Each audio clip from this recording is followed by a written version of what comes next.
plant. To formally start our presentation, we would like to introduce ourselves first. I am Dinesa Tero with my group mates, Raj Ruben Lumod, Ramel Gonzalos, Halal Michon, and Julian Rose Legaspi. So in this report, I will discuss what geothermal energy and power plants is, how geothermal power plant works, and the different types of geothermal power plants. Wait. So a geothermal from the prefix geo, which relates to earth, and thermal is refers to heat. So a geothermal energy is the heat that comes from inside the Earth's surface. So this heat is naturally produced by the decay of radioactive materials beneath the Earth's crust and by the Earth's molten core. It can be tapped and used as a source of energy because it warms underground water and rocks, creating hot water or steam that can be used for power generation. So since a geothermal energy can be harnessed and converted into electricity, this is where geothermal power plants comes in. So I will tell this. A geothermal power plant generates electricity by utilizing geothermal energy, which is the natural heat stored inside the earth. Hot water or steam is extracted from underground geothermal reservoirs through a system of wells and directed to the power plant. After the thermal energy is used to generate electricity, most of the cooled water is reinjected back into the earth to sustain the geothermal reservoir. So speaking of geothermal reservoir, these are pools of water heated by magma deep below the surface. Water or steam can escape from cracks in the earth in the form of geysers or sometimes as from a volcano. The ability to harness the steam is what powers a geothermal power plant. So how does geothermal energy works? So firstly is anisa kanang geothermal reservoir. So deep underground, there are geothermal reservoirs that contain hot water heated by the Earth's internal heat. So kaning number one, as shown in the lower part of the diagram, this hot water rises naturally through a production well due to underground pressure.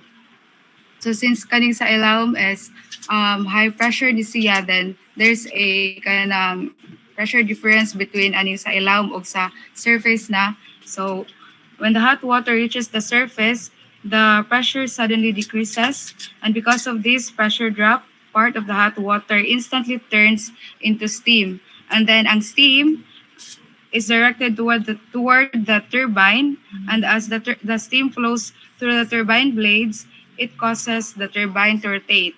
And the turbine is connected to a generator, which converts this mechanical energy into electrical energy. And next, after passing through the turbine, there are excess steam, then condensed back into water as it passes through the cooling tower. So the steam enters the cooling tower where it is cooled and condensed back into water.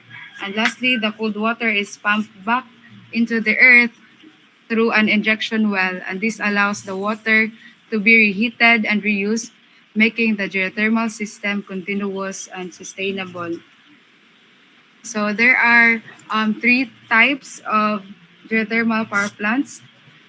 So these are dry steam plants, the flash steam plants, and the binary cycle plants.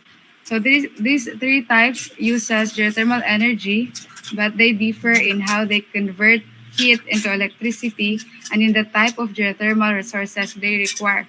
So in simple nga akong pagsabot nilang tulo, ang dry steam plant uses geothermal energy nga dry steam na siya gikan sa ilawom.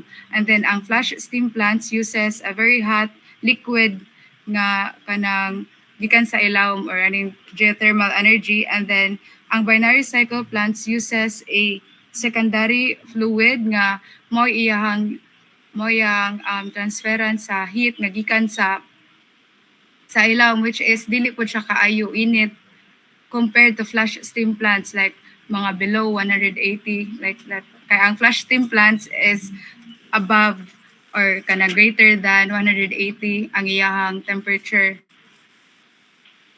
So to dig deeper, sorry. Oh my God. Wait guys. Ay nako.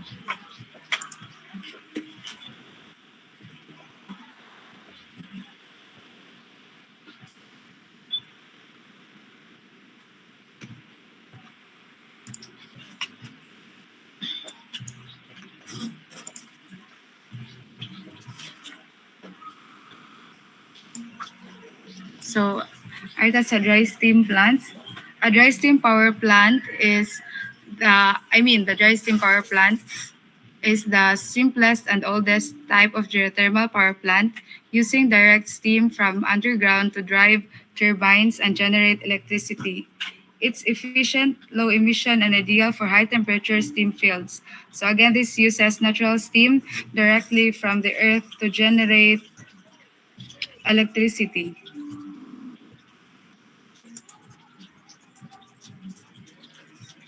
So next is the process flow of a dry steam geothermal power plant. First is the steam extraction. So steam is extracted from the geothermal reservoir through a production well. And next is the steam treatment. Steam is treated in the wellhead and directed into the turbine.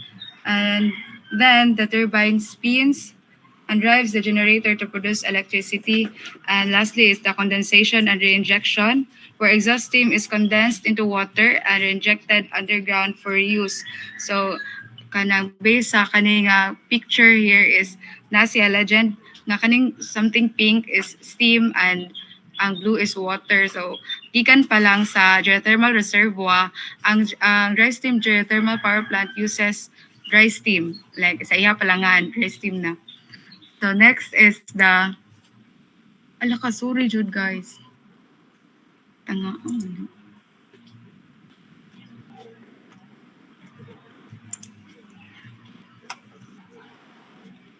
So next is the flash steam power plant. A flash steam power geothermal plant uses high pressure hot water, usually greater than 182 degrees Celsius from geothermal reservoirs. So when this water reaches the surface, pressure drops and part of the water flashes into steam, which drives a turbine to generate electricity.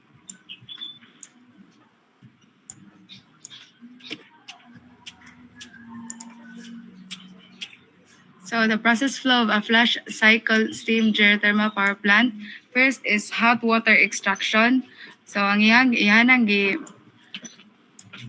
gigamit ani is hot liquid na high temperature geothermal water is brought to the surface through a production well. Next is the steam flushing and separation. So ang flash cycle steam geothermal power plant has a separator.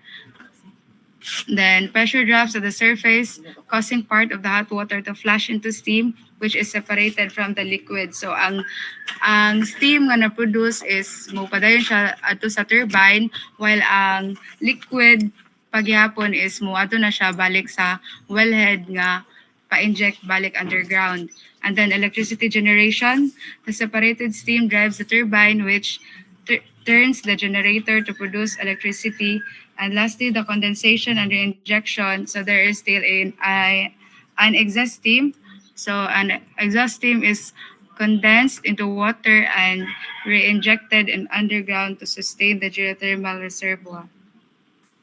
And the last type of geothermal power plant is the binary cycle plants. A binary cycle power plant uses heat from moderately hot geothermal fluid, water or steam to boil a separate working fluid like isobutane or ammonia that has a much lower boiling point.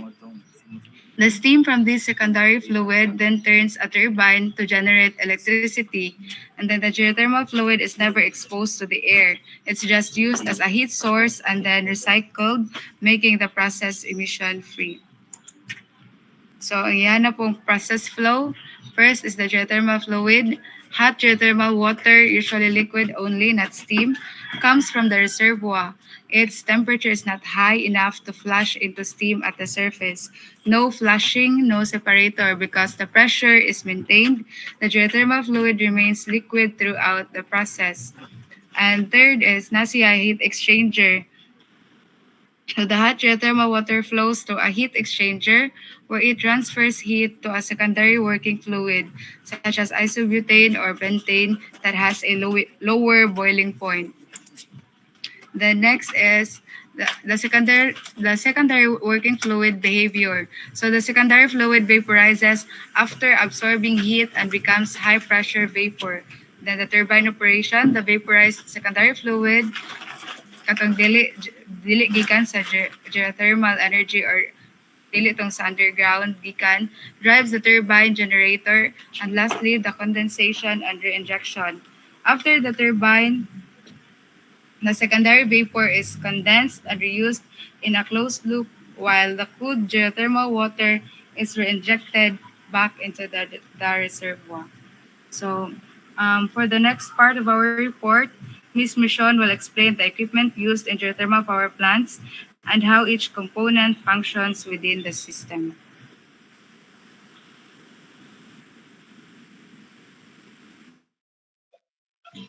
Good afternoon. Madungog ra ba?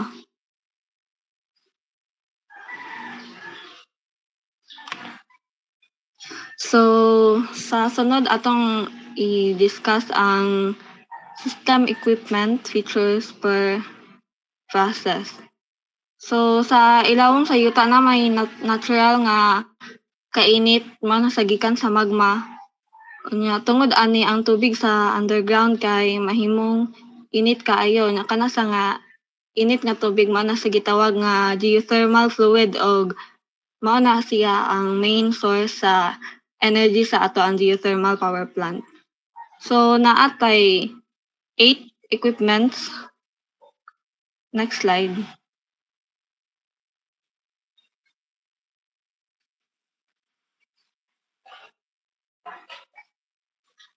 Next slide palihog.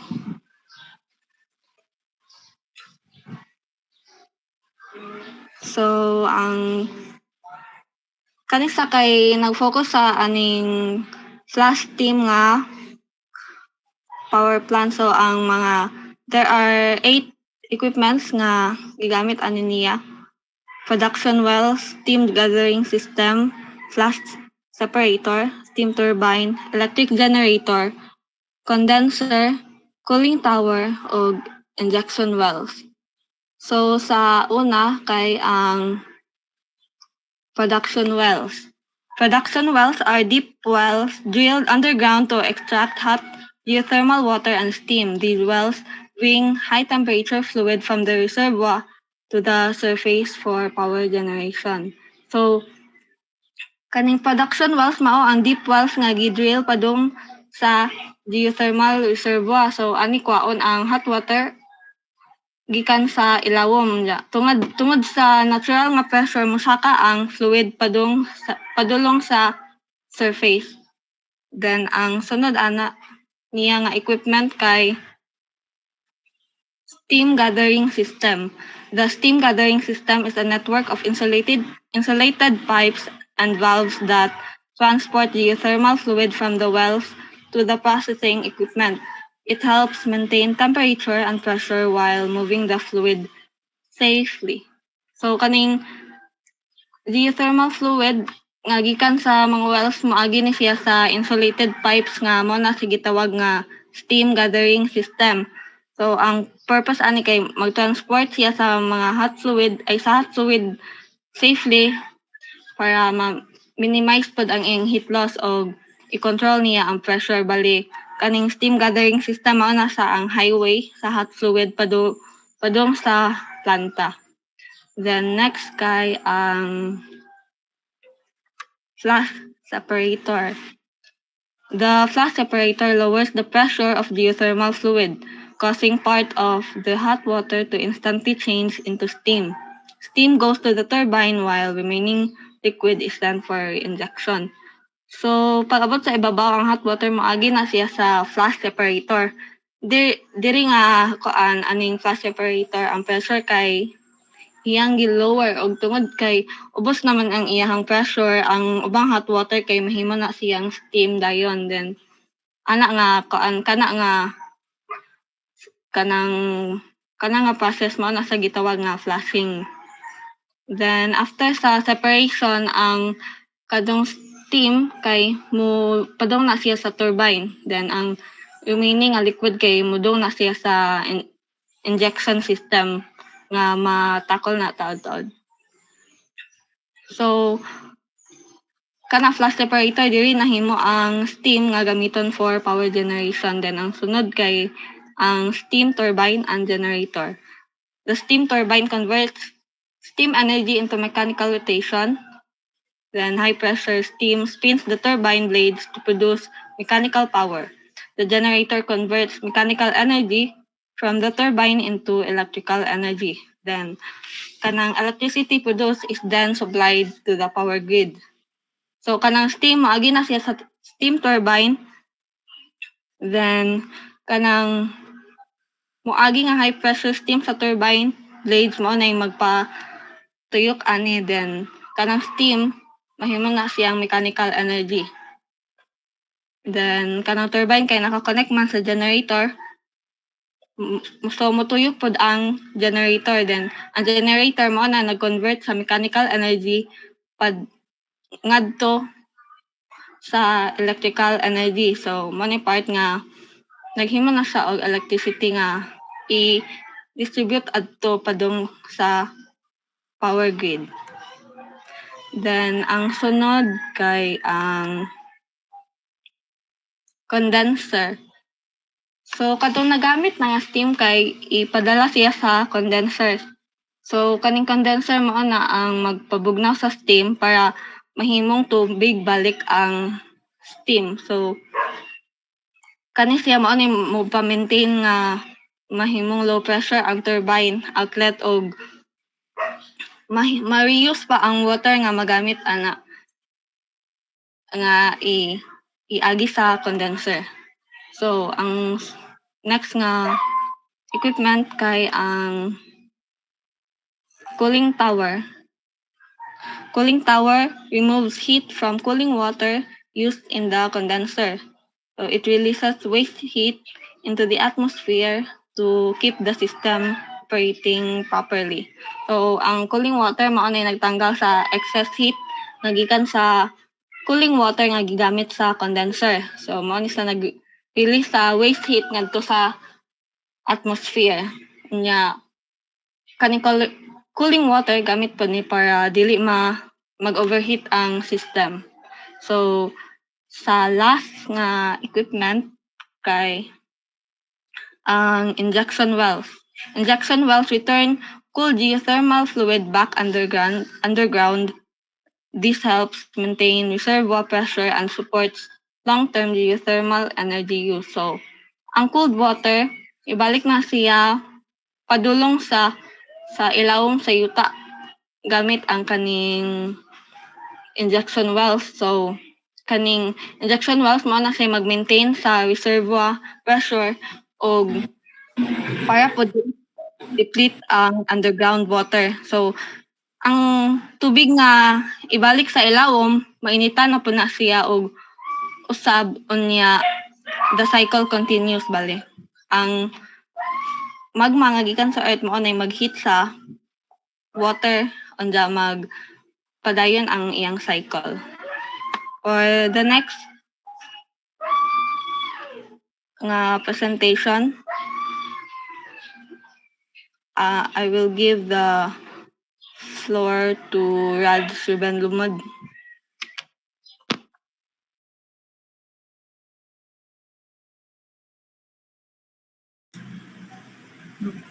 Good afternoon, everyone. And now that we have mapped out the physical layout of the plant from the production wells to the reinjection wells. It's clear that they are a masterpiece of pressure management, no? Pero usa ta mo dig deep, let's look at the big picture. Did you know the Philippines is one of the world's top producers of geothermal energy? It is because our location on the Pacific Ring of Fire, and thanks to it kay tungod ana nakakuha tag energy nga nagamit natos atong everyday life.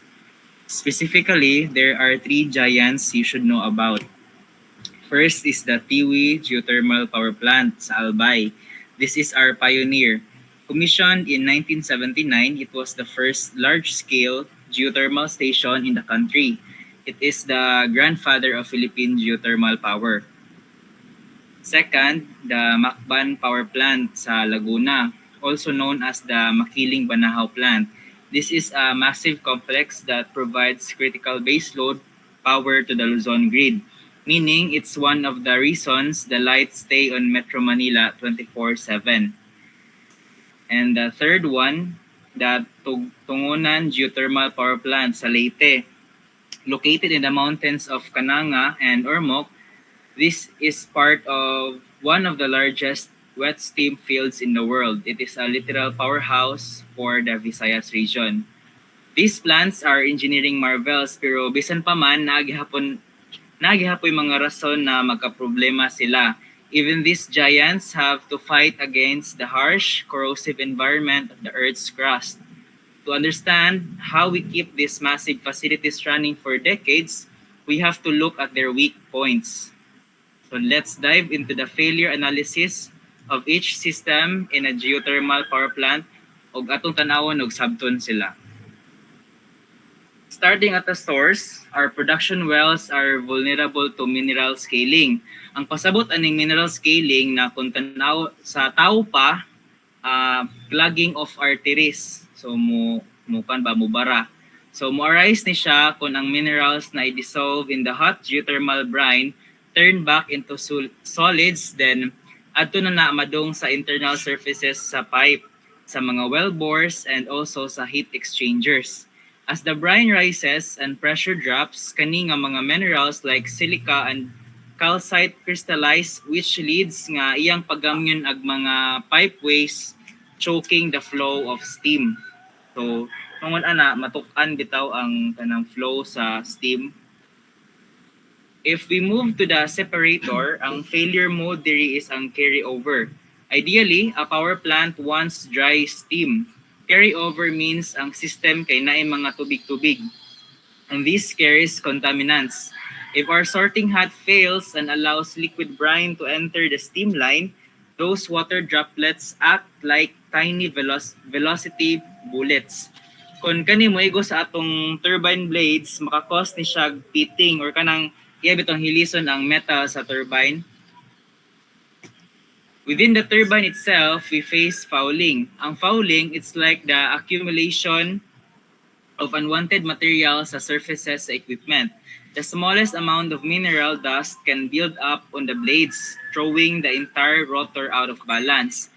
Tungod ani, makakreate ni siya vibration, which is considered silent killer of heavy machinery, leading to metal fatigue and eventual cracks on parts of the system. Downstream in the condensing system, ang pinaka-kontra gyud sa ani is ang kanang non-condensable gases or the NCGs. If our gas removal system fails, these gases build up and create back pressure. It's like kanang mubuga bitaw ka sa pipe nga nanay hangin nga puno na siya hangin, then kanang di ba ko imo siya og huyupan maglisod na ka og kanang huyop kay since napuno na bitaw siya. So this back pressure forces the turbine to work much harder for the same amount of electricity. So this results to inefficiency of the entire system. Finally, we look at the reinjection system. If we inject our cold used water too close to our production site, we trigger thermal breakthrough. It means we essentially circuit the earth. tungod kay imong gibalik dayon bitaw ang tubig na bugnaw dito paingon sa source, this cools down our heat source. So to solve this, it should travel through vast network of tiny cracks and pores, soaking up heat from the rocks, then usa pa moabot sa source gyud. It can also affect the longevity of plants in the environment. From this, it is really a delicate balance of putting back what we took without putting out the fire underground. Understanding these failures isn't just about keeping our lights on, so it's about keeping our people and our environment safe. Ang mga barado nga pipe or like mga vibrating turbines, as mentioned earlier, isn't just an efficiency problem. It's a potential safety hazard that requires rigorous protocols.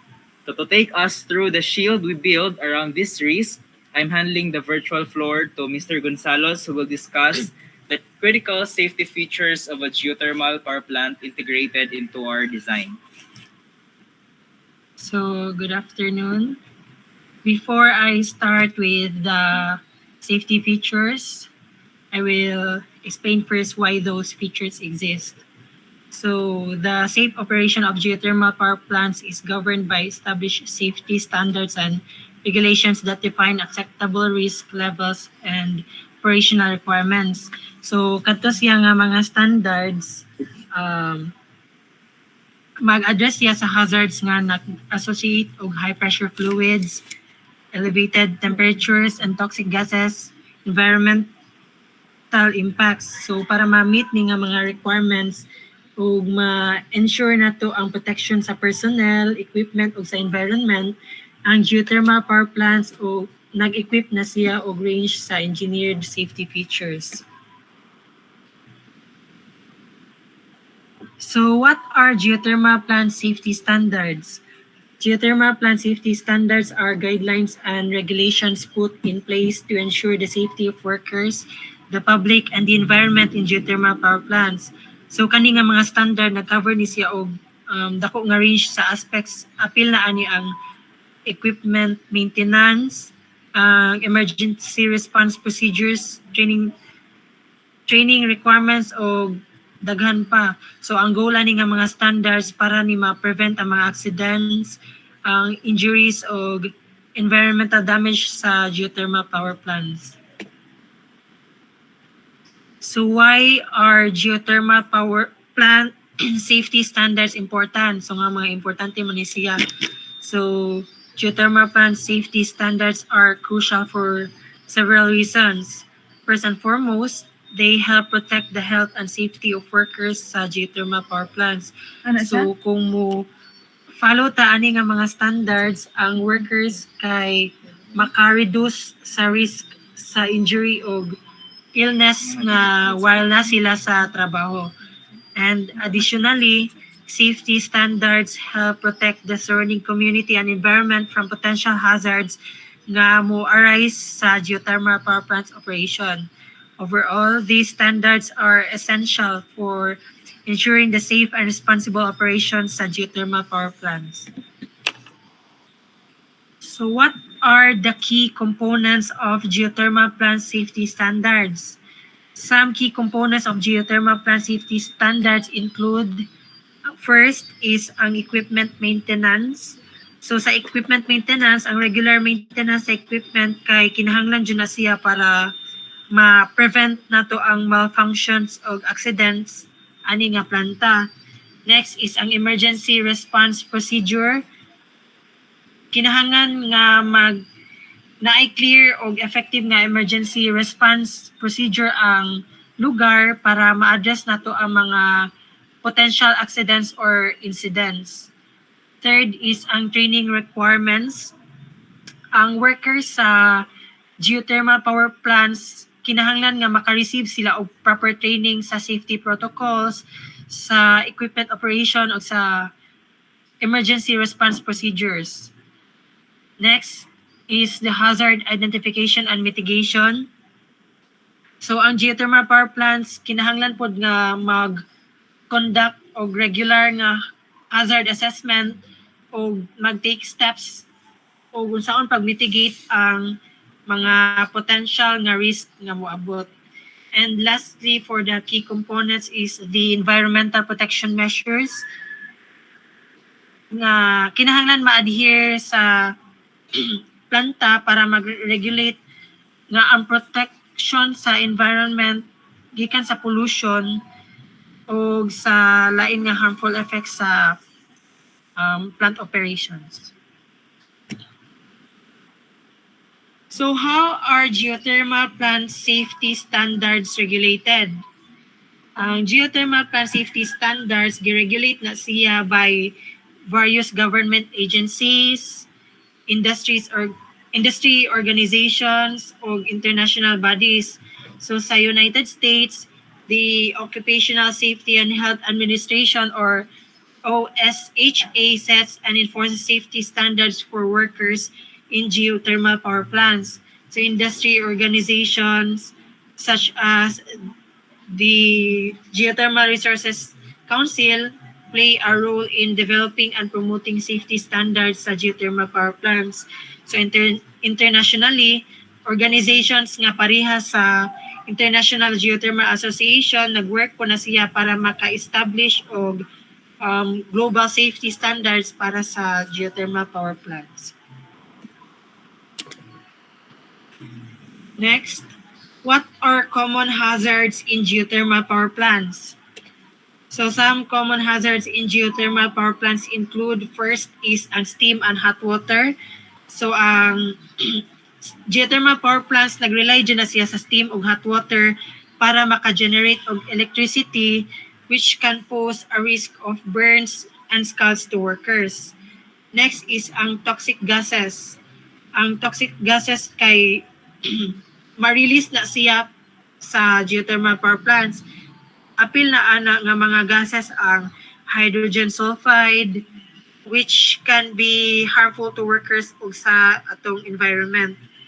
Third is the equipment malfunction. Malfunctions in equipment such as pumps or turbines can lead to accidents and injuries sa geothermal power plants. And fourth is noise and vibration. The operation sa machinery sa geothermal power plants can create og high levels sa noise o vibration. So, kung man nabantayan nato no kasagaran og nata sa mga planta kay banha jud og daghang kuan sana yuyo. Basta daghan og noise which can impact worker safety og health. And lastly sa environmental hazards, ang geothermal power plants can have environmental impacts such as pareha ng mga land subsidence or mga water contamination na need ni siya i-manage para ma-protect nato ang surrounding or ang ecosystem. For the next slide, how can geothermal plant safety standards be improved? So there are several ways in which geothermal plant safety standards can improve. First, ani is ang regular review and updates. So ang safety standards, need man dyan na siyang regular na to i-review, i-update para ma-reflect ang latest nga mga best practice of technology sa industry.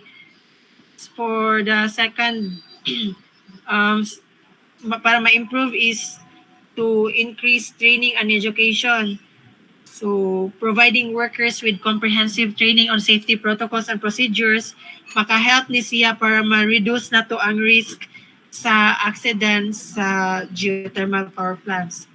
Third, collaboration and information sharing. So importante po ni kay ang industry or organization, mga government agencies, o geothermal power plant operators, need dyan na sila makig-collaborate o mag-share of information para ma-improve ang safety standards across the industry.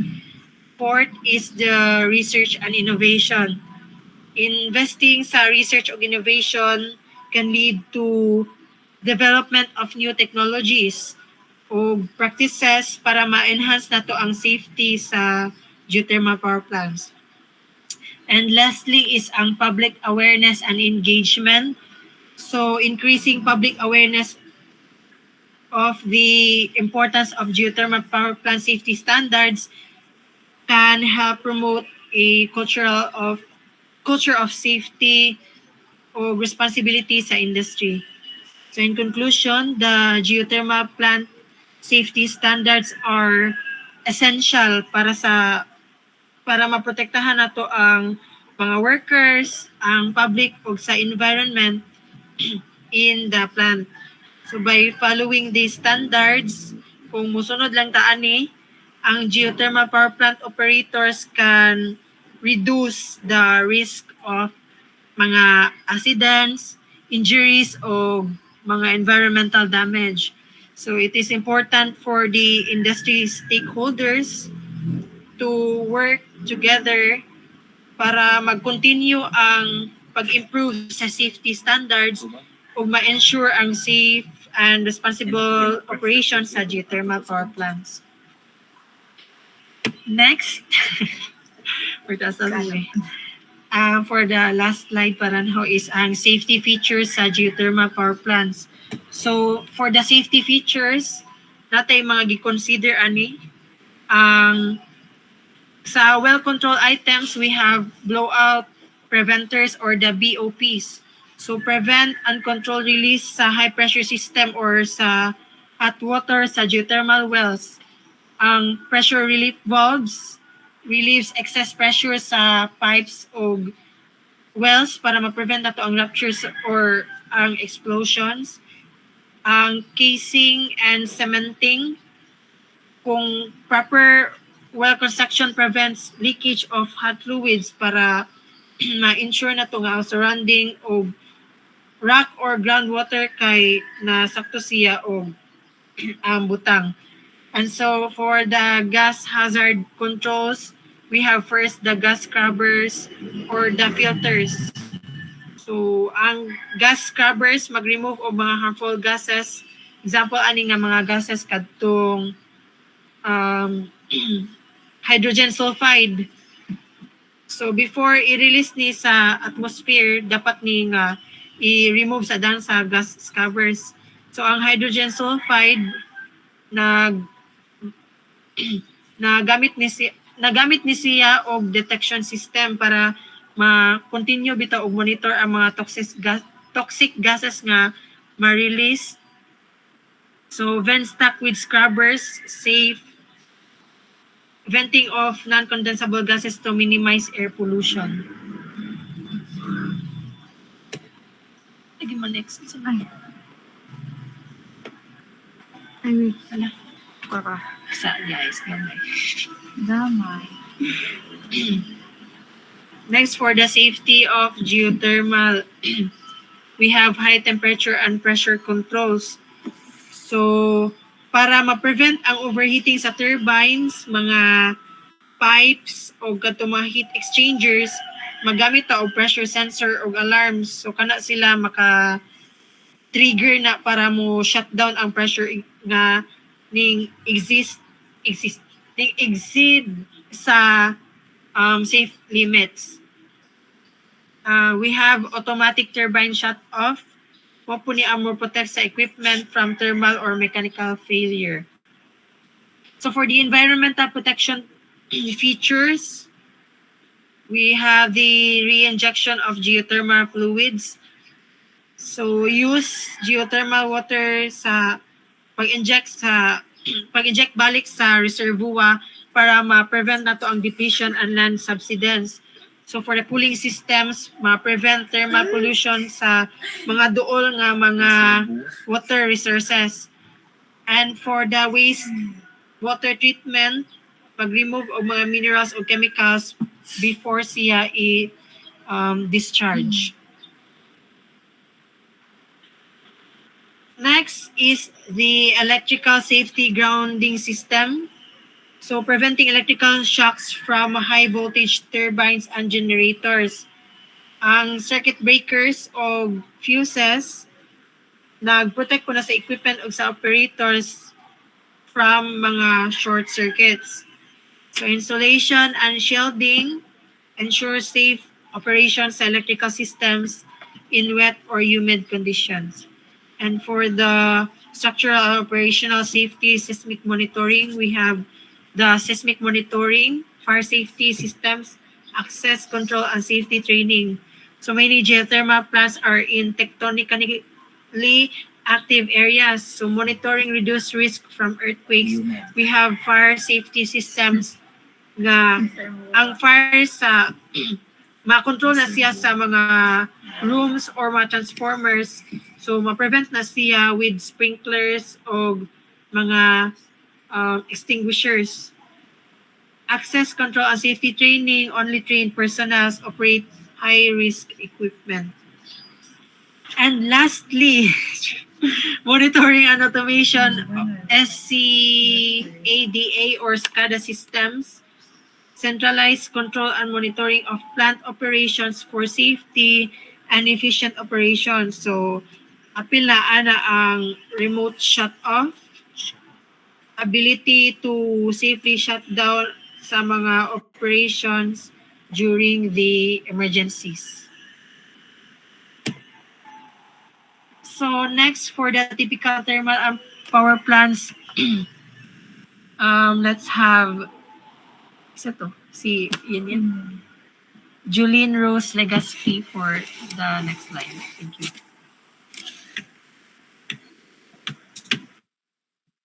So good afternoon again, everyone.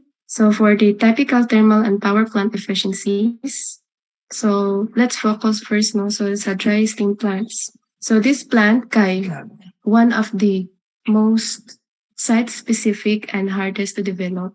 It is because gagamit siya og steam turbine nga directly takes the low pressure and high volume steam straight from the reservoir. And because of that, we have the steam requirements temperature of to be at least 150 degrees Celsius.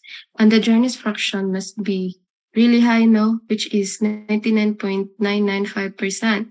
Para malikayan ang scaling o ang damage sa turbine or piping. So in terms of plant capacity, these plants usually range from about 8 megawatts to 140 megawatts. For the thermal efficiency, they're around 20 to 25% depending on the temperature and the quality of the steam. For the electrical and power electricity, efficiency, it is usually 15 to 20%. So nakadepende siya sa kanang performance sa turbine and the conditions sa reservoir. Next slide, please.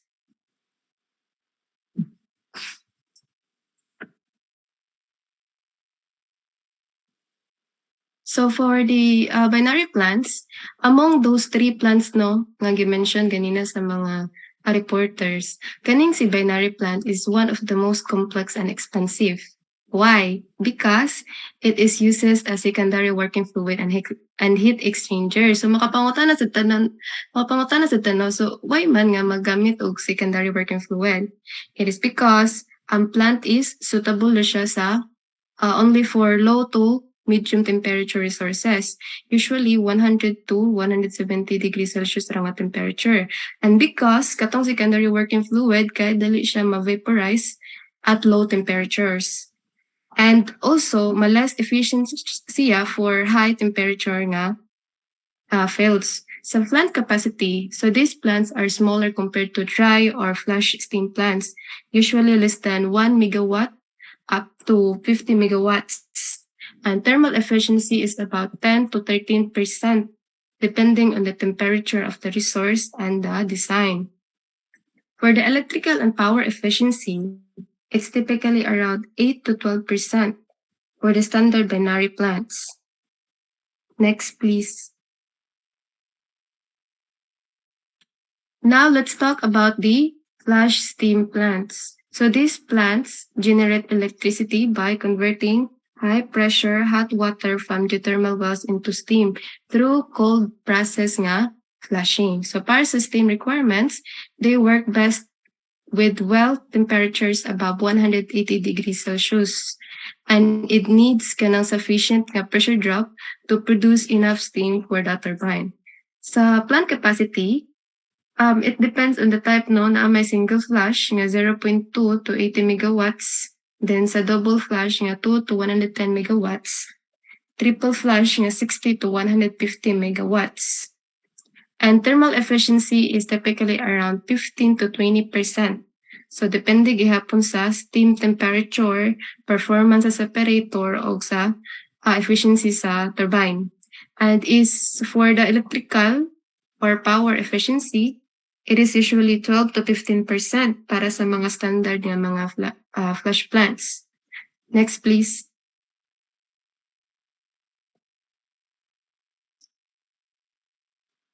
Now, let's look at the key factors that influence the efficiency in geothermal power plants. So, first Jude, kaya ang low temperatures. So, most manggod nga mga geothermal fluids kay typically na siya sa 100 to 300 degrees Celsius, which is much lower than fossil fuel plants that nga operate to above 500 degrees Celsius. And because of this, no, sa iyang thermodynamic potential to do work is reduced or lower. So, iyang thermal efficiency is naturally limited. So, second is the parasitic load. So, some of the energy nga na-produce sa usa ka geothermal power plants is gigamit ra pod siya para pandagan sa pumps for brines, condensation, and fluid circulation. So, if kung ang plant kay naghandle og high flow and high volume brine, these pumps can actually consume motong significant portions sa generated energy. Munang some of the energy is gamay ra ang ang electrical energy is gamay ra ang ma-produce. For the third, resource temperature or enthalpy. So kung taas ang temperature sa resources, so magkataas po yung efficiency. And if it has a low enthalpy fluids, it results to a very low conversion efficiency. Next, please. Analysis of a flash steam geothermal power plant. So, sa aning nga report, ka-focus rami sa flash steam power plant because it is most practical and widely available nga plant no sa Pilipinas as giingon ni Lumod ganina and sa katong iyang gipakita nga mga pictures. So, the process starts at the well, so pumping well, where we extract the geothermal fluid. Basically, katong hot water nga gikan sa so, muna ito ang point 1. And here, we consider the mass flow rate of thermal fluid. From the well, the fluid flows through the pressure 4.2. The pressure drop, part adto niyang hot water is instantly turned into steam. So, muna ito itong gitawag nga flushing process. After that, katong nga mixtures is musulod to siya sa separator. Then, the steam is kanang separated from the remaining liquid brine. And katong separated steam, manatoy ato ang 0.3 and goes into the turbine. So katong sa inumusod na siya sa turbine, manatong ang steam kay mo expand and releases mechanical energy. Then converted into electrical energy through the generator. So paggawa sa turbine, nanatay 0.4. So the steam enters the condenser where it's cooled and converted back into liquid water. Katong, which is 0.5, katong si 0.5 ug si 0.6 is mo na tong i-re-injected no, back adtong sa geothermal reservoir. Usually, you consider nato siya sa reheated naturally underground and can be reused again. Next, please. Kung tanawan nato sa TS diagram, ang process 1 to 2 again has a throttling or flushing process, no, which is pressure drop, meaning ang katong pressure 2 is lesser than pressure 1. And katong sayang enthalpy is the same constant, which is H1 is equals to H2. Then iyang entropy is magkasaka mo ng S2 is greater than S1. For process 2 to 3, same pressure, P is equals to P2. And then the state unchanged, mon S3 is equals to for the process. So P4 is lesser than P3. Ideally, kaning S3 is equal jud unta ni siya sa S4 to S3. But according to research, in actual daw, kaya si S4 is greater than S3 sometimes. And then for process 4 to 5, it is constant pressure. P5 is equals to P4. And entropy decreases, mo ng S5 is lesser than S4.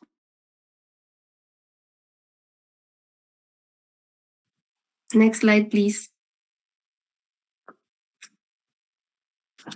So let's go through the formulas used in geothermal power plants. So daghan pa klase nga formulas no sa geothermal power plants, but again, nag-focus rami sa flash steam plants. So first is during the throttling process from point 1 to point 2, wherein the enthalpy is considered constant. So H1 is equals to H2 is equals to HF2 plus the quality of the steam times sa HFG. For the mass flow rate of the steam, it is equals to the quality of the steam times the mass flow rate of the groundwater, where our mass flow rate of the groundwater is equals to the mass flow rate of the steam plus the mass flow rate of the return water. For the isentropic turbine work per power, it is equals to mass flow rate of the steam, then quantity sa iyahang enthalpy, which is H3 minus H4. And then for the indicated power of the turbine, it is equals to the isentropic efficiency times to the work turbine. And the brake power is equals to the mechanical efficiency times the indicated power. For generator power output, we have equals to the generator efficiency times the brake power. So for the overall plant efficiency, we have the P output and P input, whereas our P input is equals to the mass flow rate of the groundwater times sa ato ang enthalpy 1. For heat rejected and condenser, we have a mass flow rate of the steam times sa ato ang enthalpy H4 minus H5. Then for solving the number of steam sa wells, it is equals to the mass flow rate of the groundwater all over sa capacity per well. Next, please. So here is our references for our report. Next. So in conclusion, geothermal power plants offer a very practical and sustainable solution for our growing energy demand. So unlike solar and wind nga dependent sa weather condition, geothermal energy is available 24/7 because it uses the Earth's internal heat.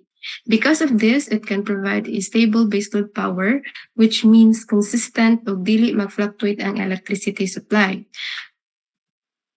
When it comes to efficiency, geothermal plants are also effective depending on the type of technology used. So for dry steam and flash steam plants are more efficient for high temperature resources, while binary plants allows us to generate electricity even from lower temperature sources. So bisan dili parehas ang efficiency sa tanan nga types, geothermal technology still maximizes the available heat resource in. So most importantly, geothermal energy has a low greenhouse gas emission compared to coal and natural gas power plants. So aside sa iyahang pagka-reliable, mas environmentally friendly po siya. So overall, the geothermal energy is clean, dependable, and sustainable, and it is a good option for long-term energy development and a big help in reducing our dependence on fossil-free gas. And that concludes our report on geothermal power plants. Thank you. Okay, thank you, reporters. Any question?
Uh,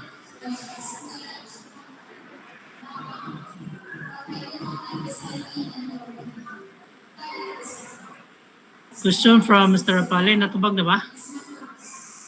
Why are the other geothermal plant types not closed loop like the binary plant type?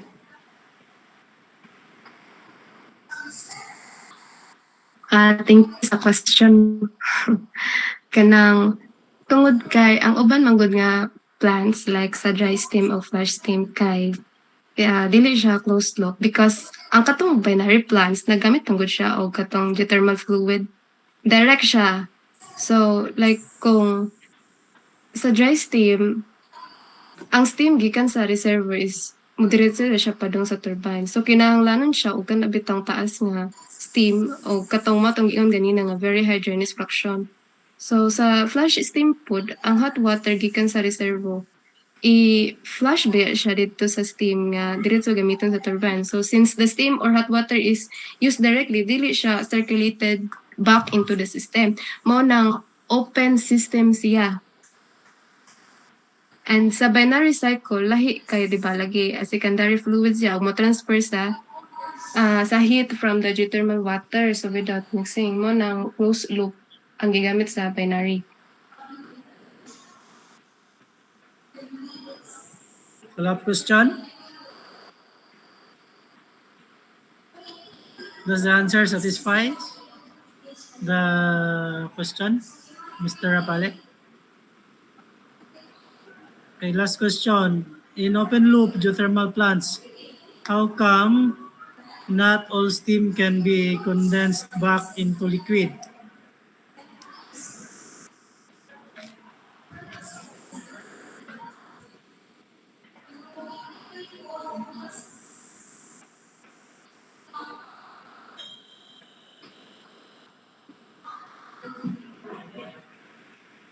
Anyone from the group? How come not all steam can be condensed back into liquid?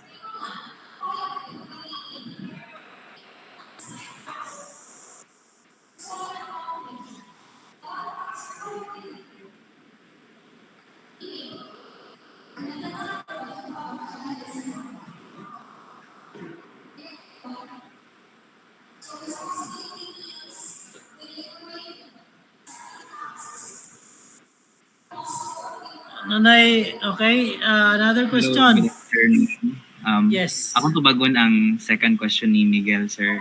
Okay. Ang back pressure manggod, it is like kanong sa akong gi-explain ganiha, it is like you are trying to exhale into a pipe nga puno na, but kanang because ang mga waste gas or ang mga non-condensable gas wala namang good slay laing madungan mo push si jag balik sa kanang ay turbine. Muna siya ang katong back pressure nga honggi ingon ganiha. So because of this, it makes the turbine kan maglisod bitaw siya o kanang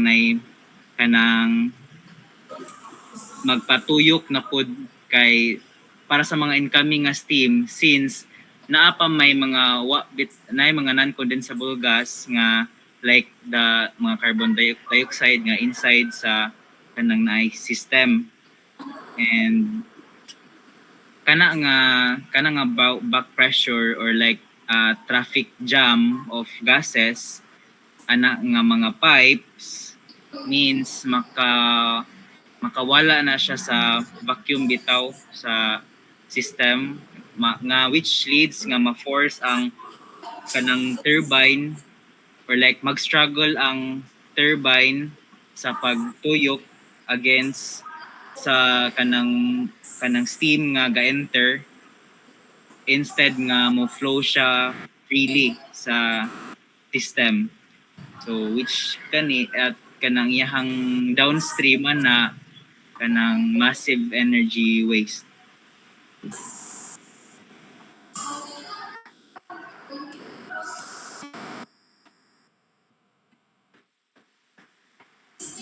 Other question, we have For the first question, ang according po sa among na-search, ang reason nga nung ang steam sa kanang ay system is dili po tanan ma-condense ang geothermal fluid manggod dili manggod siya pure nga water. So naapod na siya dala nga mga non-condensable gases like kanang carbon dioxide as such as what I mentioned earlier, mga hydrogen sulfide pod, napoy methane nga napod na trap bitaw underground kauban sa steam. So unlike water vapor, kani nga mga gases manggod dili siya mo turn into liquid and kanang at motor into liquid sa mga temperature pressures nga kanabitawng sulod sa standard sa condenser. So kung dili pud ni siya matanggal, mag-build up ni siya nga mga gases adto sa condenser nga sa akong gimension ganiha maka-destroy sa vacuum og sa eventually pod katong gingon nga kanang matuk-an bitaw ang kanang turbine hangtod sa dili na siya mo kanang motuyok. So sa flash or sa dry steam plant kani nga mga non-condensable gas dapat gyud ni siya religiously nga matanggal sa system kay using kanang gamit sila og kanang mga ejectors and or mga pumps nga kanang usually paingon adto sa cooling tower kanang which is kanang ngano naay mga plume of vapor and naay kanabitang baho nga sa plant og according po sa among nabasa ang kana ko nung ang dapit ko no anang mga nagpuyo or like ug nga ka sa geothermal nga power plant naay baho og rotten egg. So muna siya katong mga sulfur nga smell. So that will be our answer for the first question. Thank you.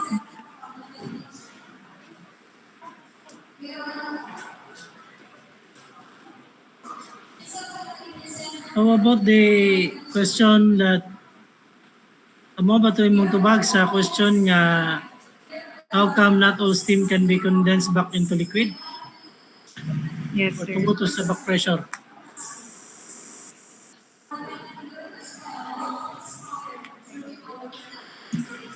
Mao to sa ako answer sa kaning open loop nga geothermal plants. Iuna og answer ni Raj ang about sa back pressure. Okay. Another question?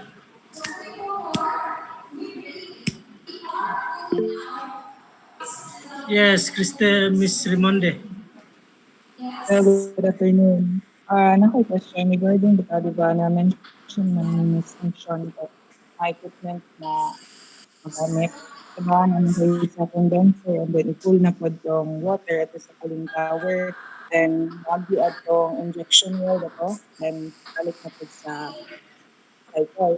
Then mention sa ni Mr. Lumod sa atong failure analysis na isa sa maka-affected is atong bugnaw kaag nga tubig na mo balik sa system. So, if nga naman ganun nga maka-cause of failure kung kabugnawon sa tubig. Why not, ano lang, how about itong from condenser, like, unsay other way bitaw na kunang pwede na tubig na masukot kung bugnaw aron na process failure sa power plant.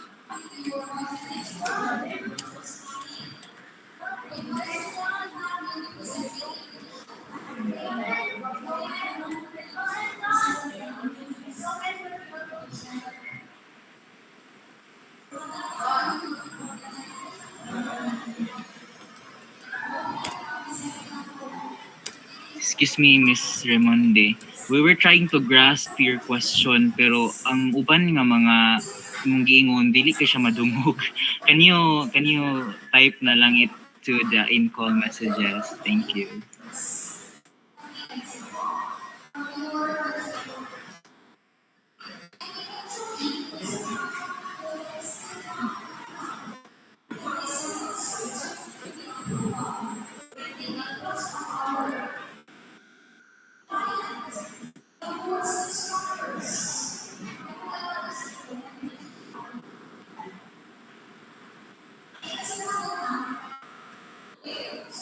Ms. Ramonde?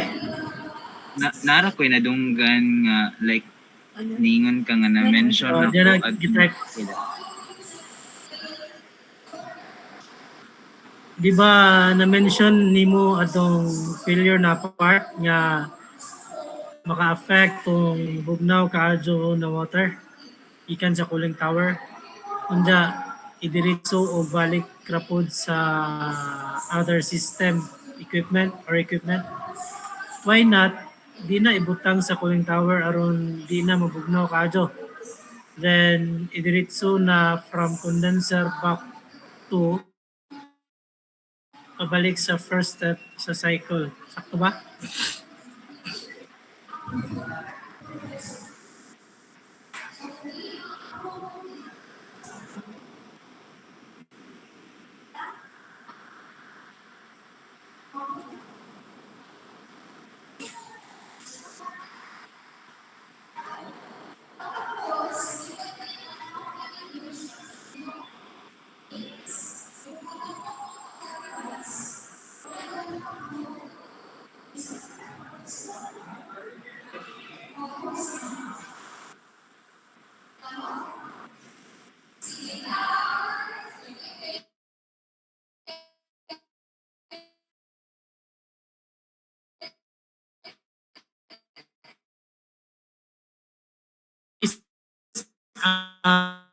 uh, uh, universe question from Miss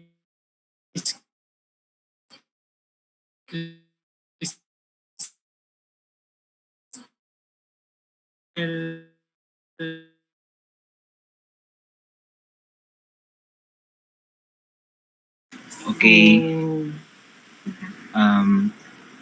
Dili ra ba Chappy? Kay Chappy mo ta. dili na yagi siya o cooling tower instead nga kay aron dili makadaot. Okay, sa question ni Miss Raymonde, no comment, charis. Joke lang bitaw, sir. Kuan, you can't, dili na to ma-skip ang, kana bitong pag-agi niya sa cooling tower, kay ang system man good, magkinahanglan siya og kanang gitawag og kanang temperature shock to work. So ang condenser man good gasalig na siya sa kanang bitawng kanang bugnaw kaayo nga tubig para ang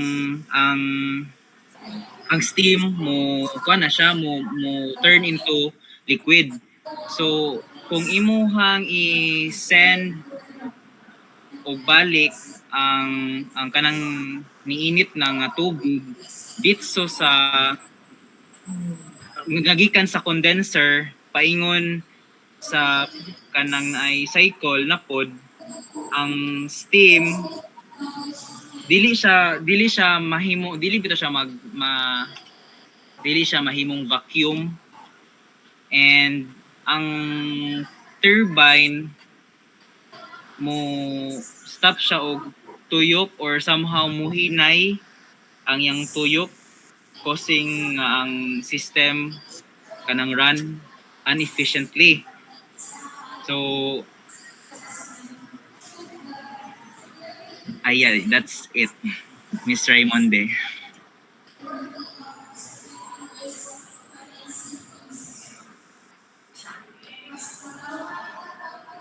Addition? Why mo dili na mo add? It's not the sa condenser, may tabo sa condenser dili ang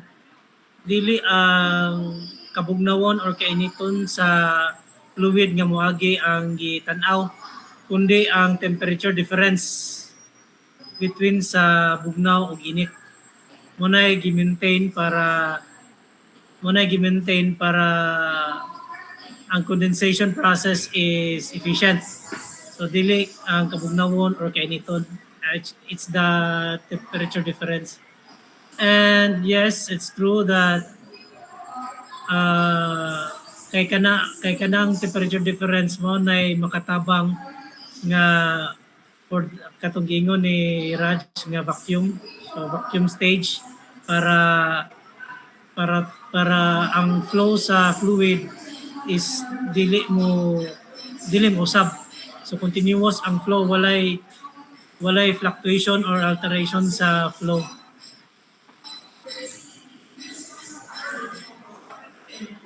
And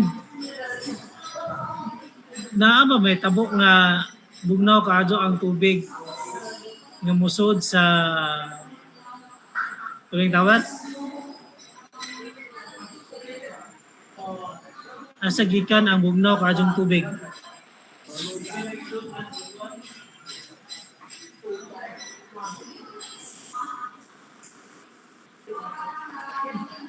Reporter?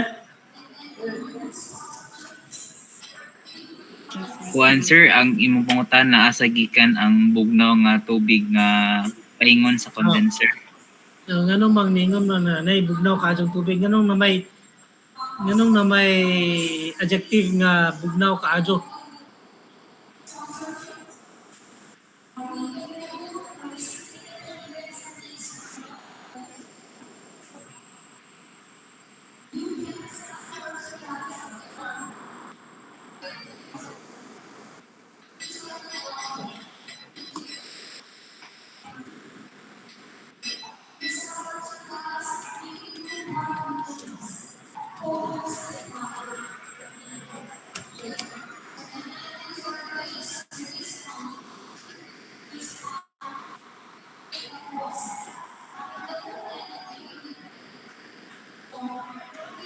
Na OA ra siguro na ko ingon sir nga very bugnaw.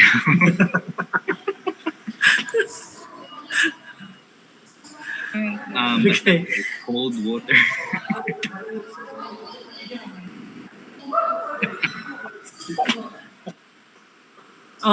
Question ni Mr. Rapale follow up. If we use water from the earth, won't we run out eventually?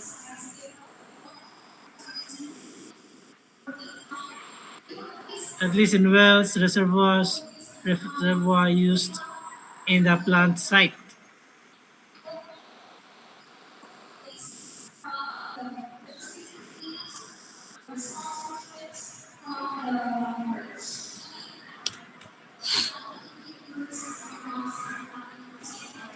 Ganun.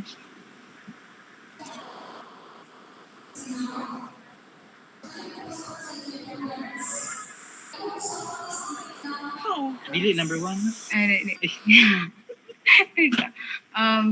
About sa question ni Apale, if di ba mahurot, may pasabot ka ng Miguel, no?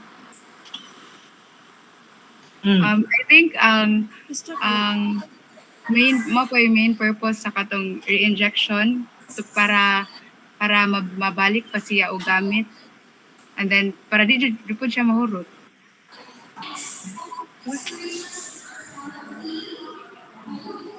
Ano? ang geothermal system manggod ang tubig nga gikuha sa kanang ilawom or katunggikan sa atong production well kay since na may duha ka kanang naibuho guna siya kanang ang production well o katong reinjection nga well. Kinabalik ra gihapon na siya pinaagi sa reinjection wells kanang human nga ato ni siyang gamiton sa system sa pagpatuyok sa atong turbine. Kung dili manggod ni siya ibalik mawad-an og pressure ang reservoir og kanang muna mahubas ang tubig sa ilawom. Pero pod kung ang katong reinjection well or kanang reinjection site duol ra pod kaayo adtong production nga well or production site like ahong na-mention ganiha magka naay thermal breakthrough nga mahitabo or katong short circuit kay lagi di ba moagi man siya sa condenser bugnaw siya nimbugnaw tong liquid so kung i-ditso nimo siya balik dito sa kanang naay reinjection well natong short circuit so kinahanglan medyo layo pa para napabitapoy time ang tubig nga medyo init gamay nga di pod kayo perting inita kay murag ipa-flow raman siya nga medyo layo atong production well paingon sa reinjection well.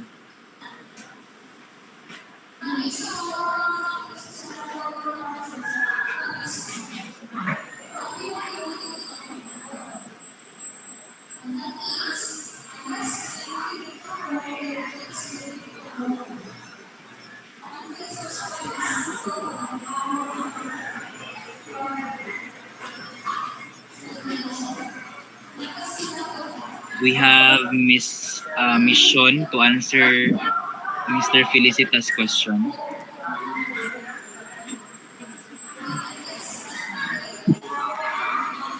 So, sa question ni Mr. Felicita, one factor to build a geothermal power plant kay kanang duol sa tectonic plates. Possible ba makagama o plant near or in the coastline where tectonic plates are active? Madungog ra ba? Yes. Dayon. Ilan? Possible siya nga makagama tag planta.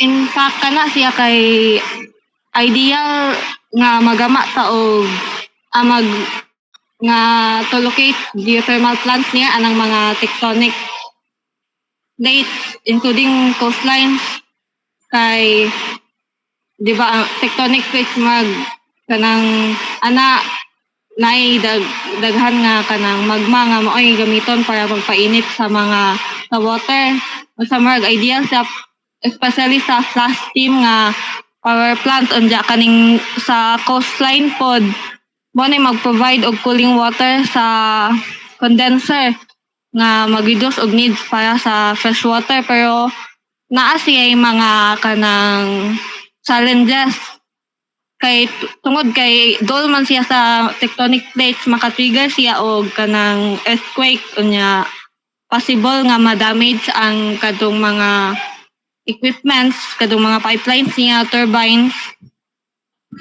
so yes, ideal siya pero mag kanang delikado pod siya mo nang need o kanang proper nga materials or kanang careful nga environmental management. So, mato siya so.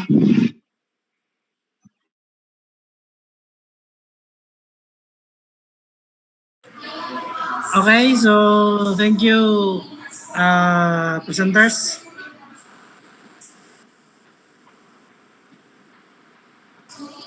Okay, let's move on the next presenter. Thank you, sir. Excuse me, sir. Good afternoon, sir. Yeah.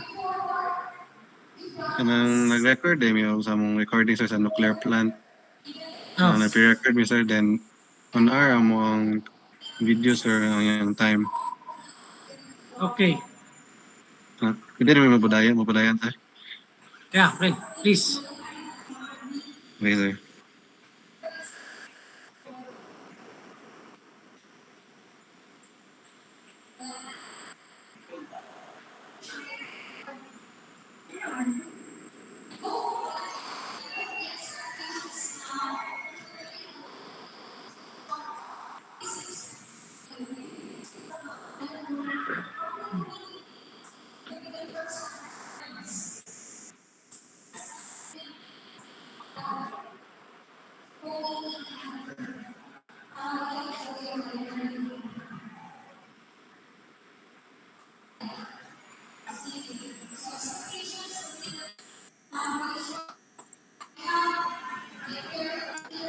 So, good day everyone.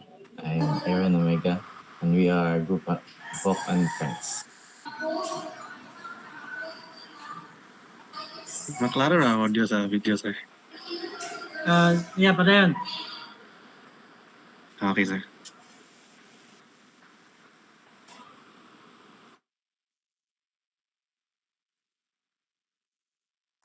And today, we will be presenting our report on nuclear power plant.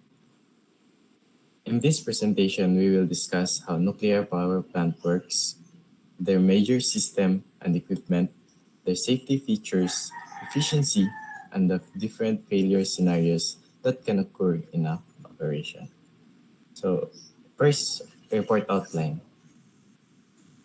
For the first part of our report, we will cover the first, the description of a nuclear power plant. Second, the working principles. So how nuclear energy is converted into electricity. Third, the overall process flow of the plant. Fourth, the system equipment involved, and lastly, the feature of each process within the plant. Next is the report outline 2. For the second part of our report, we will discuss the failure analysis of each nuclear power plant system, the safety features designed to prevent accidents, the thermal and overall plant efficiencies, and finally, our conclusion. Now we begin the description, which focuses on the description of a nuclear power plant. In this section, we will define what a nuclear power plant is and explain its importance in modern energy production. This serves as the foundation of understanding the technical discussion that follows. Next. So, what is nuclear power plant? So, a nuclear power plant is a facility that generates electricity by using heat production from nuclear fission. In this process, atoms of uranium are split inside a reactor, releasing energy that heats water and produces steam. So the steam spins turbine connected to generators, converting thermal energy into electrical energy. So nuclear power plants provide large amount of continuous electricity with very low greenhouse gas emissions, making them an important source of reliable and clean energy. Next.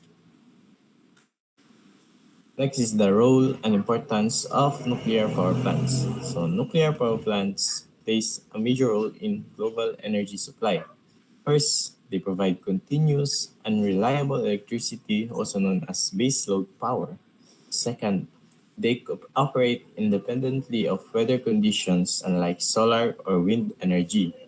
Third, they produce very low greenhouse gas emission during operation, helping reduce air pollution and combat climate change. So another important factor is energy density. So nuclear fuel contains a very high amount of energy in a small quantity, meaning only a small amount of fuel is needed to produce massive electricity output. Because of these advantages, nuclear power plants support long-term energy demand and help maintain grid stability. So now I will give the floor to Vok Lawrence.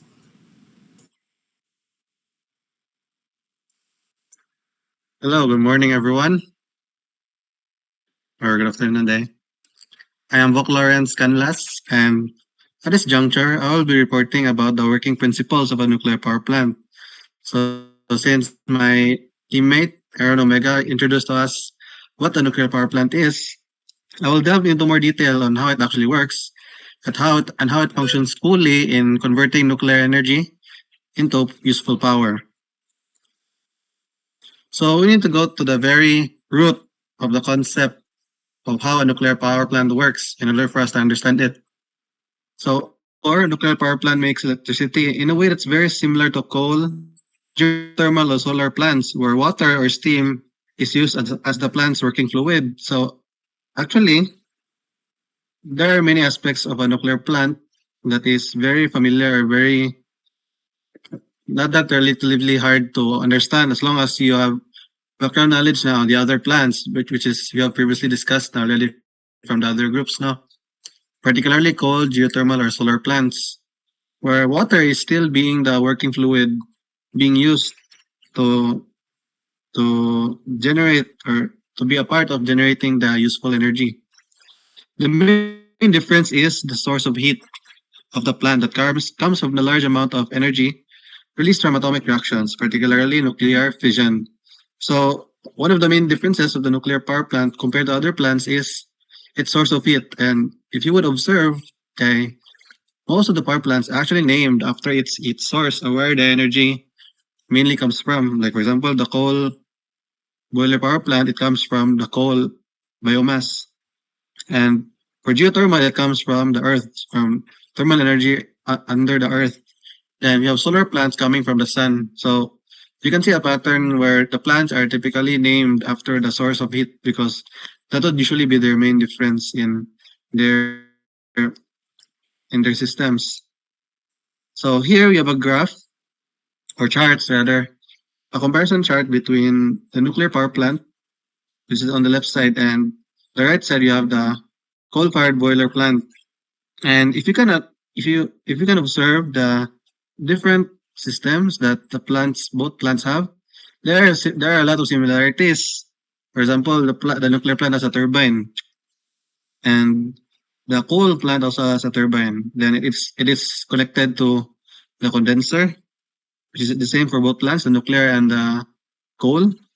Then you also have a cooling system, the cooling tower, and then we have a water reservoir or a source of external water.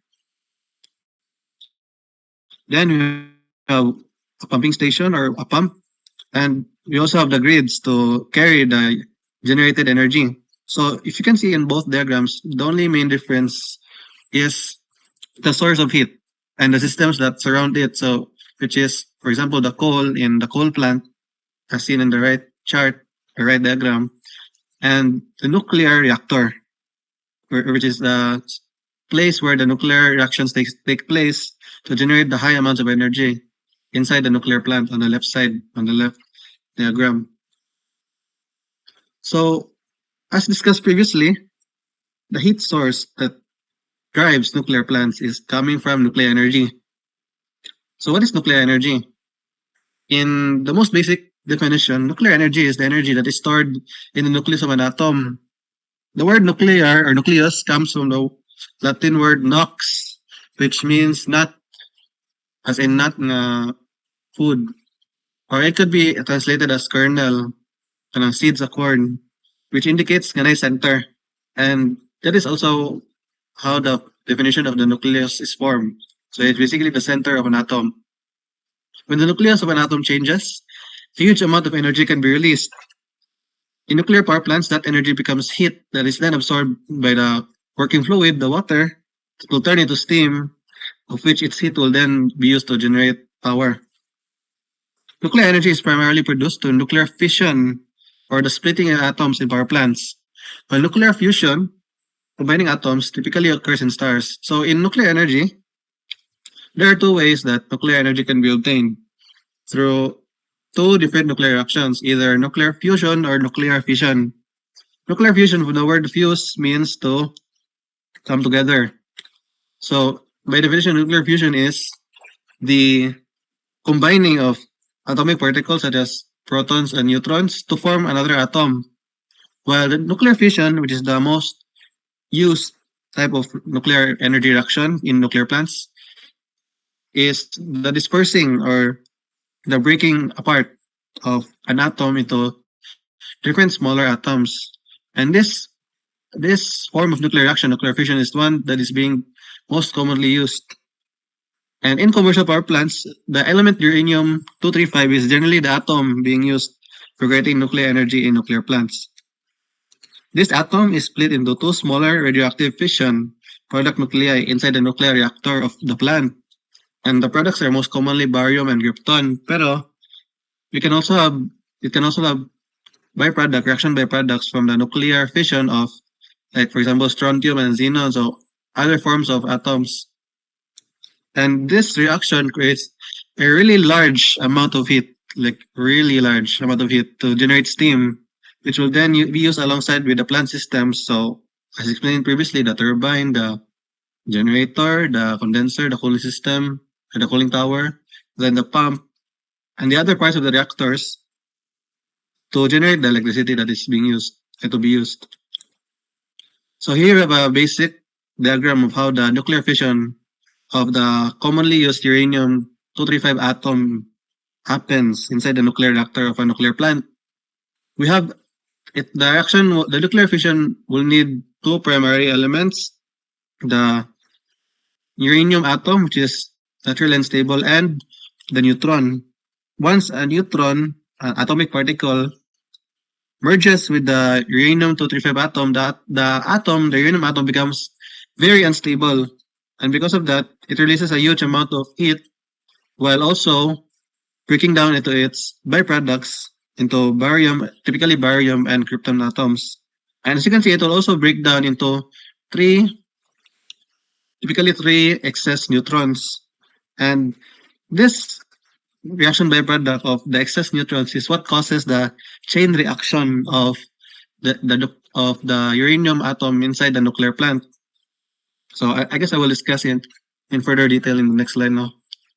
So here we have the nuclear reactor itself. So this is where the nuclear reaction occurs to generate the huge amount of energy. So the nuclear reactor generates heat for electricity by carrying out a controlled nuclear fusion process. Inside the reactor core, fuel rods containing uranium-235 are bombarded by neutrons. So if you can observe previously, just one uranium atom is all it takes to create a chain reaction, since it produces at least more than one neutron, like 3 neutrons in this diagram, for example. And those extra neutrons will repeat the cycle again from the left side of the diagram. It will bombard another stable uranium atom, and then it will create the reaction again, providing a chain reaction of nuclear fissions. And in case you are curious now, what would be the source? What would be the source of the first atom in the first place? Kintay, stable patanan uranium. Nga, asa man ni magikan? Where man ni magikan ang unang neutron nga mukha sa chain reaction sa tanan? So actually, ang uranium atom can also be what is called nga spontaneously decaying. Tungod silang generally unstable yun nga pagka-atom, kay there is a chance that uranium atoms can also spontaneously decay, or meaning mo emit siya og radiation particles and neutrons on itself because of its instability sa pagka-form. And muna ang gamiton nga main nga atom, ay main nga uranium nga material na mo set sa chain reaction sa other nga uranium nga atoms, or other nga uranium nga mga materials. And mo to siya, it is stored in these fuel rods kaning naka-orange sa diagram. And so surrounding the fuel rods na water. So ang water nga working fluid na mo absorb sa heat nga sa large heat nga ma-form during sa reaction. And then na control rods. So ang control rods, ilang purpose is to absorb the excess neutrons so that really ma-damage kayo ang nuclear reactor. So as seen in the diagram previously, you have more than one neutron ra. So kadugayan magka-excess niya neutrons niya para dili mo dili ma-damage kayo ang nuclear reactor, ma-absorb niya siya ang kaning mga control rods. As well as also the byproducts of the nuclear fission, like for example, the krypton. And for not all of these products will be absorbed because, for example, the barium byproduct atom is the radioactive element, and this is where the radioactive waste comes from sa nuclear plant nga sa iyang mga byproduct nga reaction sa fission, kaya radioactive na siya, di na po magamit. Nga muna na ma-consider na siya as radioactive waste. Pero sa uban nga products, like for example sa krypton, kani mga gases, kaya ang control rods, nilang purpose, ma-absorb po na nila. So, aside sa excess neutrons, to keep the reaction stable and safe. And then mo to ang water mo receive the heat. And also, importante pa ang water, para po mo slow down ang, dili kayo paspas ang chain effect sa reaction para dili grabe ma-damage ang nuclear plant or worse, mabuto or nuclear reactor. Then mo to, once mainit na ang water, mo turn into steam, then mo generate na din siya og mo to maka-absorb na power ang steam para gamiton para ma-generate ang electricity sa other nga systems using turbine and others. And kani siya, this will discuss further in detail sa into one of my group mates, si Kirbyloy, sa different ways or different types of nuclear reactors. And this one kay, unlike the previous one, the water that is being put inside the uranium elements will be the one that will be turned to steam and then will circulate around the nuclear plant system to generate energy. Pero this one, different configurations sa nuclear plant or nuclear reactor, naay duha ka different flows of water, and the one being flown or circulated inside the reactor is not the one that will circulate pod sa other parts sa reactor, such as the turbine and generator and condenser and pump. So there's another loop of water gyapon separate from the nuclear reactor. That will be the one that will be heated from the water that is actually circulating around the reactor. So that will be further discussed ang kaning separate systems or configurations of plant in detail sa next section. But for now, to close off, so once we knew now what the source of heat is, the rest is really familiar now of how the plant works based on the previous diagram, no?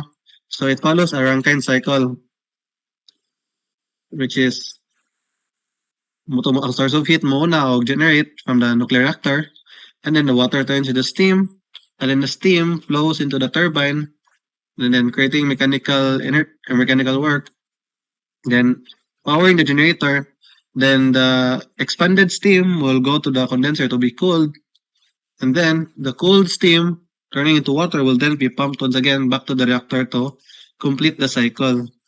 So what is the details in the slide is basically the Rankine cycle, with the main difference being the source of heat lang yun, being the nuclear reactor itself through nuclear fission. And to give a glimpse of how really powerful nuclear plants are, so like if you would be thinking why will we be using nuclear power plants nga they're very seemingly dangerous kay grabe kay ilang ma-produce nga heat, and we know that nuclear energy has chances of being very destructive if not handled properly. Well, its energy density, as said by our reporter Aaron Omega, is very large. So according to the International Atomic Energy Agency, a kilogram lang of uranium can generate roughly the same amount of energy as 2 to 3 million kilograms of coal. So dako kayo, just by a very small amount. So grabe ang potential sa energy. But at the same time, mo pa na reason typically nuclear power plants, if you won't search silang efficiencies, is very small, which I will discuss later, because of the insane potential energy nga naa niya nga dili pa na to ma-harvest because of our limitations sa technology. From what you need to know is very large gid ang energy nga na-store tungod sa instability lang sa atom. Pinaka-powerful ang atomic nga chemistry nga gi-harness sa nuclear plants. So, mo to siya ang mga working principles sa nuclear plants, and to discuss further details the systems of the nuclear power plants, you have the process flow to be reported by Kirbyloy.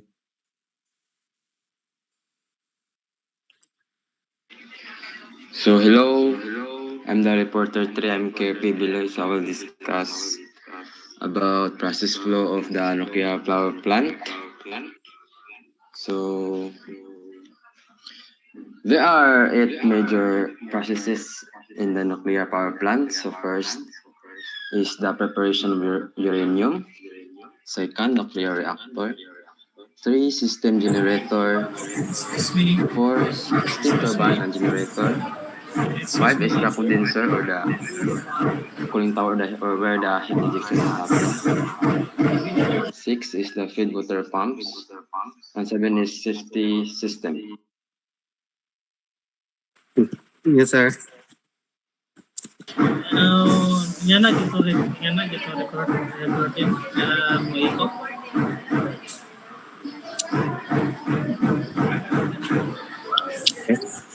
That is sir. Ingana to ng recording na mo iko siya. Oh, mag-upload po siya, sir, pag-record naman. Sige, may pa rin.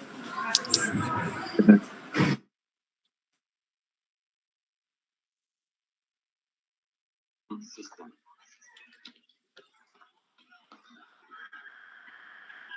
So when uranium preparation, so first, of course, it will undergo mining. So from mining, from the earth, we extract or mining it, and after mining, it will undergo the uranium to milling to produce uranium oxide, commonly called yellow cake.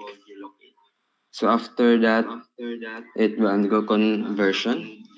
Yellow cake is into uranium hexafluoride. And after that, it will undergo enrichment so that the concentration of uranium-235 is increased typically to 3 to 5%.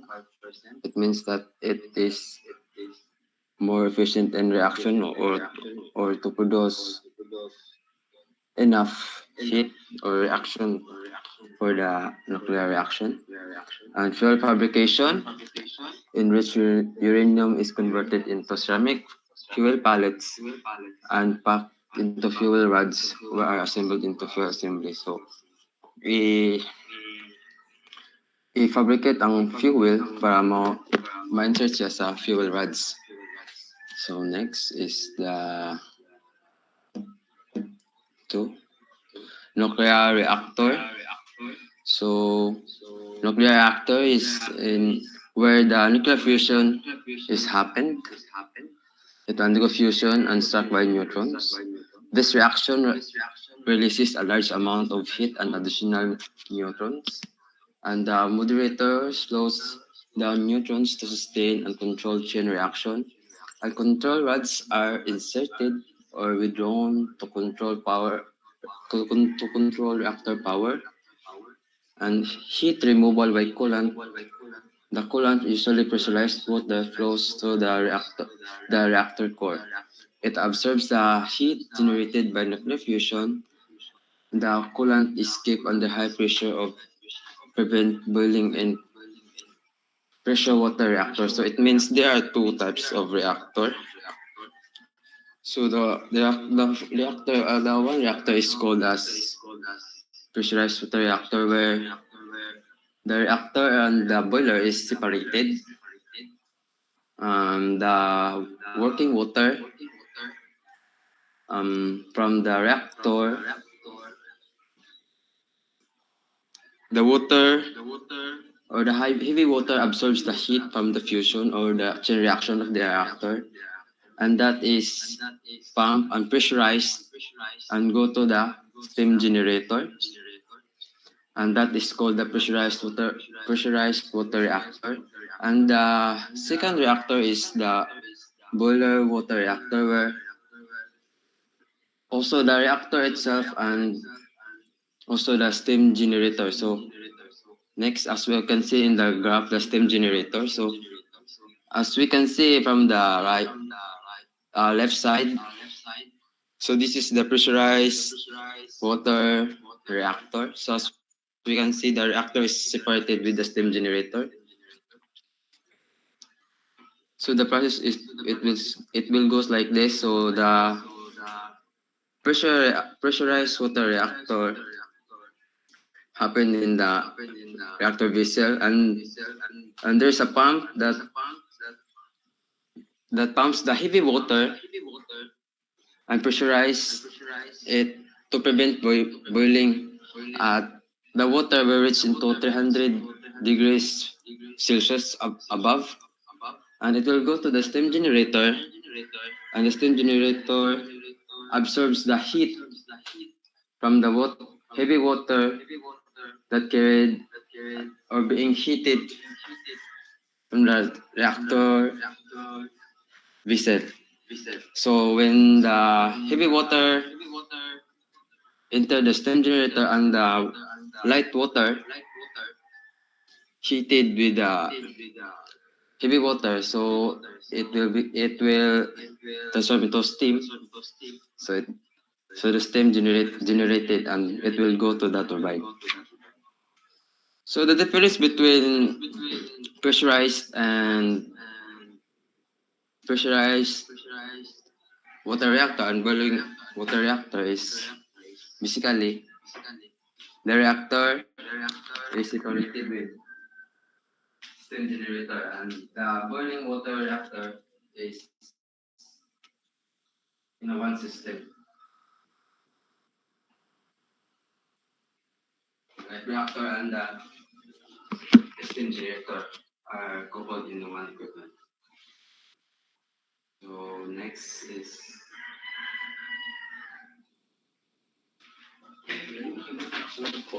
speaker.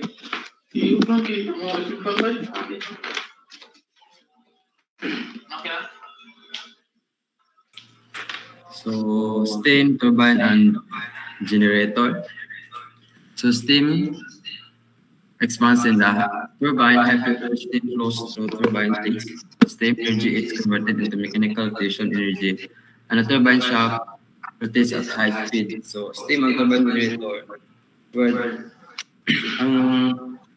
nag-generate na steam is mo na magpapatuyok sa turbine, ang turbine is the generator, and ang generator mo generate of electricity from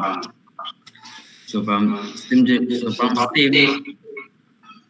to turbine, energy, mechanical energy, and to generator that converts traditional energy to electrical energy. And after the generator, and the power transmission also is consistent up transformer. Electricity is transmitted to high voltage transmission lines of the grid. Fifth, condenser, cooling tower, where the heat rejection happens. So steam condensation exhausts heat from the turbine into the condenser, and cooling water removes heat from the steam, and steam condenses back to the water. So after condense ang steam, ipang conversion balik sa steam generator. Next, feed water pumps. So money ang pump na mag-circulate sa water into the system. So kung ang system is naikuan na if ay ano siya gawin kung sa one pa my heart working fluid sa system. So basically money ang mag-circulate sa water, and the water basically the steam generator. 7. So safety system is first the reactor protection system. So basically the reactor shuts down during abnormality. So may madetectan na abnormality sa system sa pag-operate, automatically detect siya. for safety. So emergency cooling system. So it prevents fuel overheating. So detect siya nga kung overheat na ang fuel, so mo notify na siya na ay abnormalities sa system. Containment structure prevents release of radioactive materials. Reducing monitoring system ensures safety. Next. Waste handling. So, in the power plant, nalgi ang waste na ma-produce. So, number one is one-side storage. So, spent fuel rods are stored in the pools of water or in a dry on-site for cooling and shielding.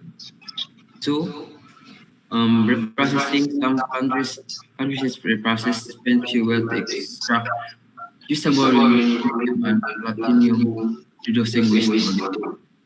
Three, vitrification, high-level waste with glass materials and melted to create a stable glass utilizing radioactive isotopes. Four is deep geological repositories. Waste is buried deep in the ground, 300 to 500 meters, and stable rock formation designed to isolate for thousands of years. So, yung nakalaman, 300 or hindi makalata ang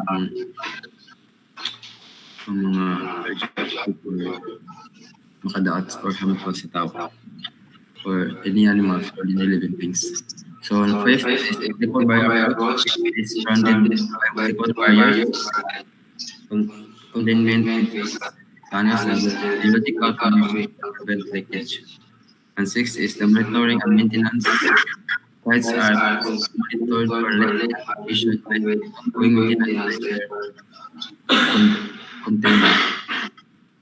So I think that's all for the process flow of nuclear power plant. The next reporter will report further. Continue the report. Hello everyone, so we're going to introduction. So at this point, we are reporting the system equipment features.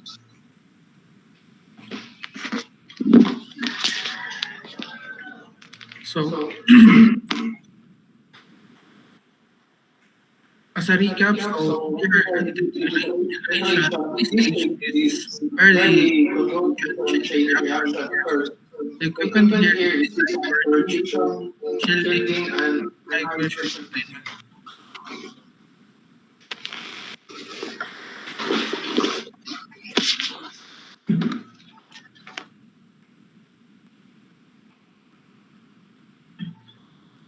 So for the parts of the generations of processing reaction itself, a reaction itself is a container and over designed to hold the fuel assemblies and the column and the pressure.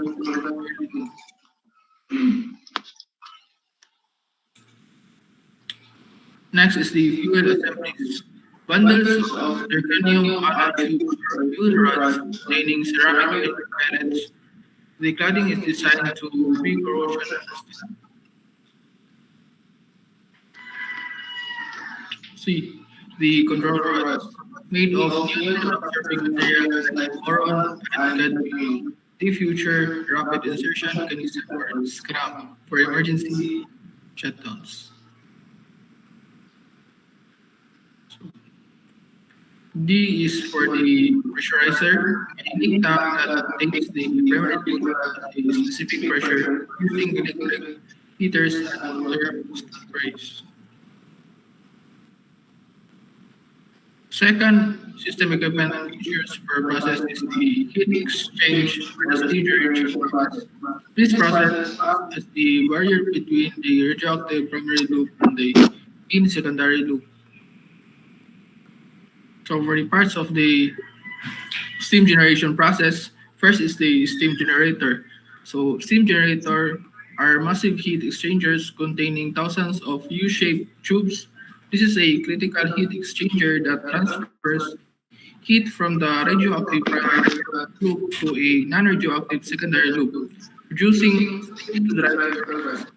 Primarily used in pressurized water reactors or PV plants, steam generators convert secondary water into steam without mixing the two water systems.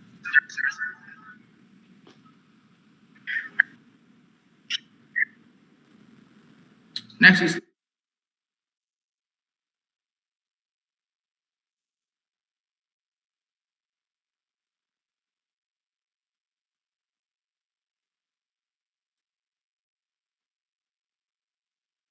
By the way, Nah, sir.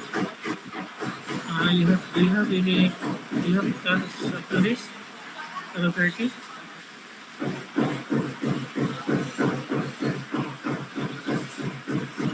Do you?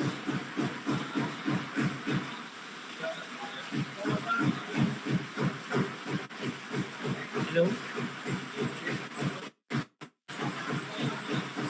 Do you have plans? Ito, sir. Ha? Ito na question, sir. Lapas na sa oras mo kabantay.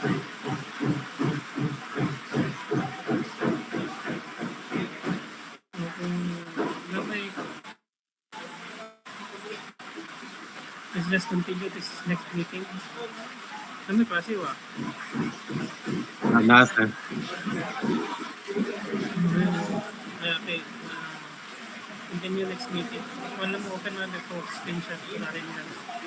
Just close just stop the sharing para screenshot ko sa tanan.